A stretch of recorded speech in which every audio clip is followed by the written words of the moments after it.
Alright, so I'm back in here working on the race car. Only a few days left, and I got a whole ton of work to do. A bunch of wiring, a bunch of fuel line, need a regulator, all kinds of stuff. So I got some parts from my dad to bring in from one of my other projects for the big block, and I got a whole pile of stuff ordered, so it should be here tomorrow, hopefully on Monday. That would be nice. And so I got lots of work to do. I better get started, follow along, see what I'll get done today. So one of the first things I'm going to do today, because it's nice and easy, we're going to get rid of this really ugly thermostat housing. It goes straight up for the motorhome. Need something like this. It goes out and angles towards the rad more. Work way better since I'm doing that. New thermostat, Superstat. The nice thing about these, if they fail, they will fail open, so you're not overheating your engine. Really like them, they work really well. And you gotta have the gasket. Felpro, one of the better brands out there for gaskets. Really like them. Basically what I put in all my engines is Felpro gaskets. They work really well. Being that I'm going in the water jacket, I also always put some silicone on it. The best stuff to do that with, it's called The Right Stuff. I'll show you that when I'm doing it. But that'll be our first thing done today. Nice easy one. We'll get her going.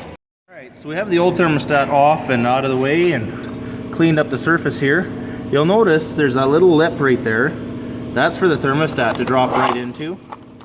Show you that here. A couple little notes to make sure of. This is what a thermostat looks like.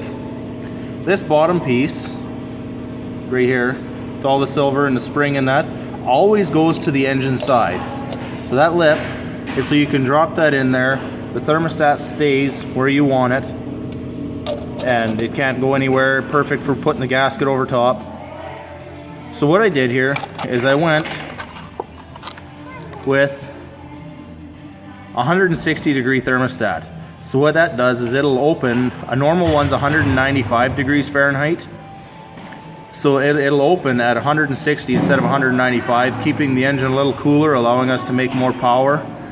Once we get huge, once the engine gets huge and starts making tons and tons of power, what a lot of guys will do is buy a restrictor plate instead of a thermostat, so the coolant's always circulating, keeping the engine cool, and there's no restriction in it.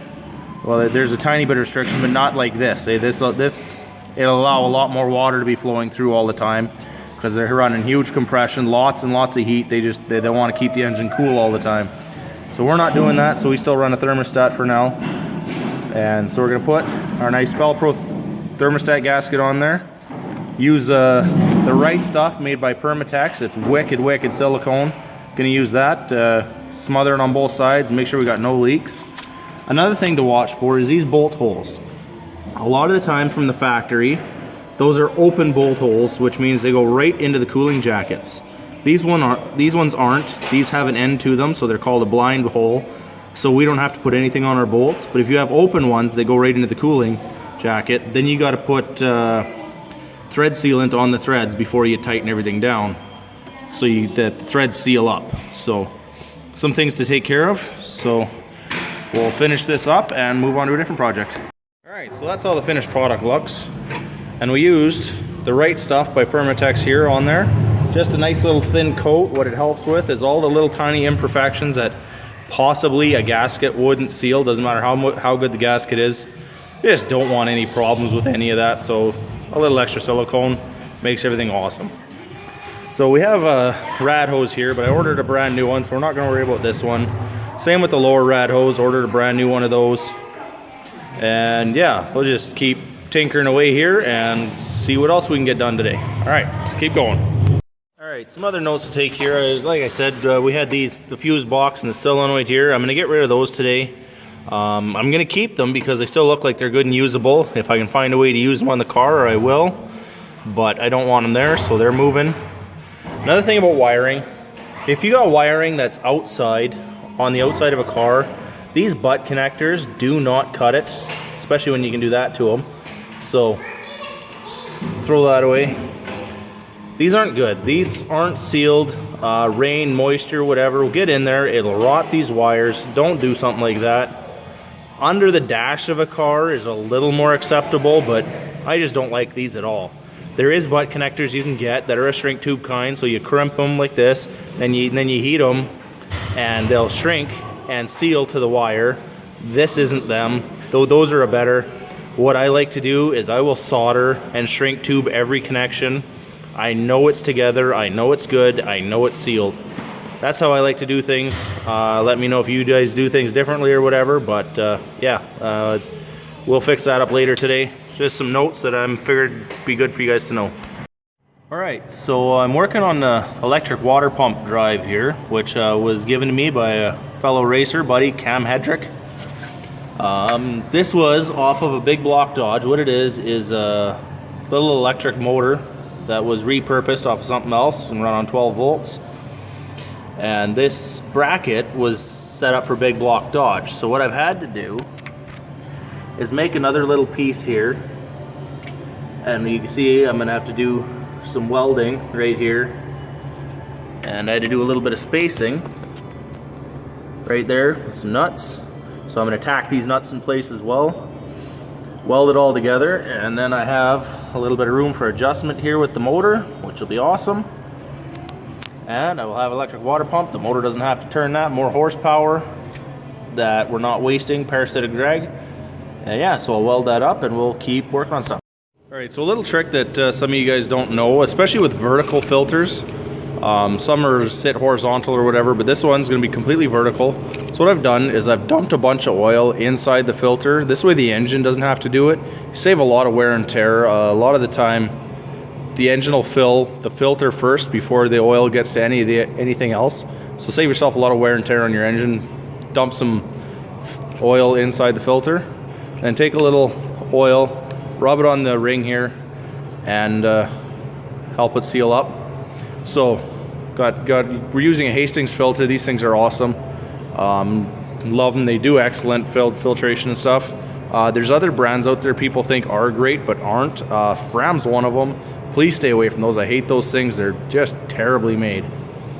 AMSOIL is what's going in this thing for oil. This stuff is 100% synthetic. A lot of the other ones claim to be, but AMSOIL is the only one that actually is. So this stuff, I trust it with all my vehicles. I got it in everything, my Avalanche, my Mistress. It's going in the race car too. Why not use anything but the best? Free up some extra horsepower and tons of protection. All right, let's keep going. All right, so another trick a fellow racer told me, these inspection covers that cover the torque converter and flex plate, they said in racing applications, these things act like an oven in there, just trapping heat and everything in there. On a street vehicle, I definitely recommend you run it to keep all the dust, dirt, and debris out. So since the racers are helping me out here a little bit, it's nice about the racing family and stuff. They give you ideas like that. I'm going to be pulling this off. Being that this thing only goes a quarter mile, it's not going to be a big deal. If I was street driving it, that would stay on there. So we're going to pull that off, and thanks guys for the tip. Alright, so I grabbed myself a Cool LPD transmission cooler. And it seems to be a nice kit. Comes with the cooler, bunch of line, and a whole pile of hardware to install everything, however you want to, pretty much. So this one here with the line, the LPD 4490 is the one I grabbed. And out of all of them, between the size, the weight, and the amount of cooling, which is going to be 20,000 BTUs, I figured this was one of the best ones. Because you can go up to here, this one will be 24,000 BTUs, but it's also double the thickness, basically the same size, double the thickness, so the weight's doubled on it. And I figured that for size and weight, this would be this would be an awesome one. So with running a drag car, you definitely need a decent transmission cooler, especially when you start getting into high stall torque converters and everything. They create a ton of heat. So we're gonna put one in right away and go from there. All right, let's get this bad boy installed. All right, we got the tranny cooler installed. Up at the top here, put a couple of bolts into the aluminum rad support. Down here, had to make some custom brackets. This stuff all came with it, which is really nice. I used the factory steel lines up as far as I could, and just a short piece of rubber hose on each one. You want as little as that stuff as possible. The steel, you know, the only way it's gonna leak is if it rubs on something forever. So, right back, got these tightened up, goes all the way to the front where I showed you there, tranny cooler. Took the big cover off here to keep the heat out. Gonna try and keep this transmission as cold as possible. Heat kills transmissions. It's the biggest thing that kills them, is overheating them. So try and keep everything as cool as possible.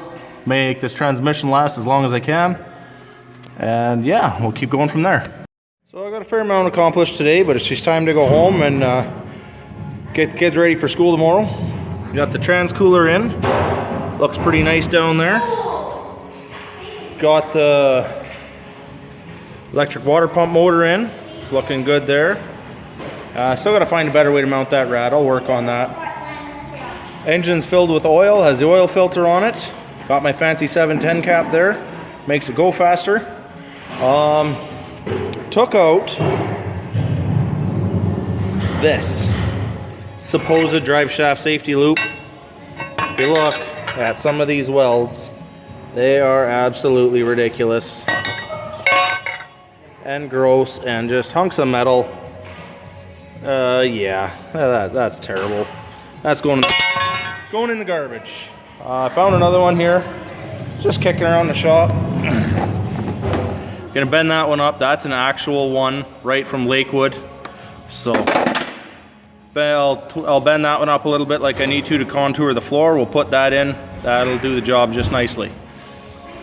So yeah, all the little stuff I got done. Got rid of some more stuff in the front end here. There's some pieces sticking out. Cut them off. Mounted a few things. Cleaned up some more wiring. Got so much work to do. I'm starting to get nervous about making the deadline here or not for Friday. But I still got a few more days to go, and I got the will to stay here fairly late at night. So let's hope I get her done. All right, talk to you tomorrow.